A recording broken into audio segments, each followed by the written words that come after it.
বাংলাদেশের প্রথম ক্রিকেটার হিসাবে ১০০তম টেস্টের মাইলফলক স্পর্শ করলেন মুশফিকুর রহিম।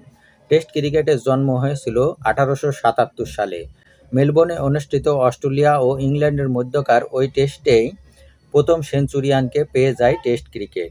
৩১ বছর পর ১৯০৮ সালে সিডনিতে অস্ট্রেলিয়া ও ইংল্যান্ডের ম্যাচ দিয়ে ১০০তম টেস্টের মাইলফলক ছয় টেস্ট ক্রিকেট।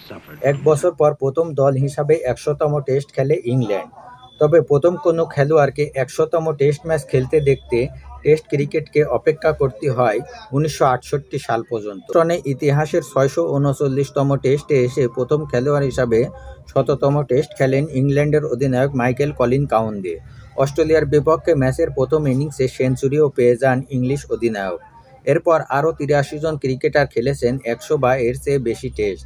মিরপুর শেরেবাংলা স্টেডিয়ামে আজ বিশ্বের ৮৪তম ক্রিকেটার হিসাবে আয়ারল্যান্ডের বিপক্ষে সেই মাইলফলক ছুঁলেন মুশফিকুর রহিম। এই মাইলফলকে মুশফিকই বাংলাদেশের প্রথম ক্রিকেটার। বাংলাদেশের আগে আরও ৮ দেশের খেলোয়াড়রা ১০০ বা এর চেয়ে বেশি টেস্ট খেলেছেন।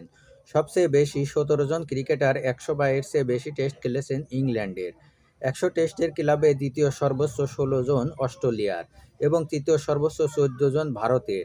ইংল্যান্ডের পর ১০০ টেস্ট খেলা দ্বিতীয় খেলোয়াড় পায় ওয়েস্ট ইন্ডিজ।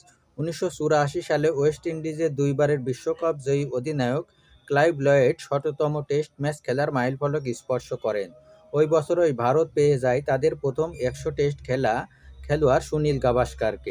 এরপর ১০০ টেস্টের ক্লাবে নিজ নিজ দেশের প্রথম ক্রিকেটার হয়েছেন অস্ট্রেলিয়ার অ্যালান বোর্ডার, পাকিস্তানের জাভেদ মিয়াঁদাদ, দক্ষিণ আফ্রিকার গ্যারি কাস্টেন, শ্রীলঙ্কার সনাথ জয়সূরিয়া, নিউজিল্যান্ডের স্টিভেন ফ্লেমিং এবং আজ বাংলাদেশের মুশফিকুর রহিম।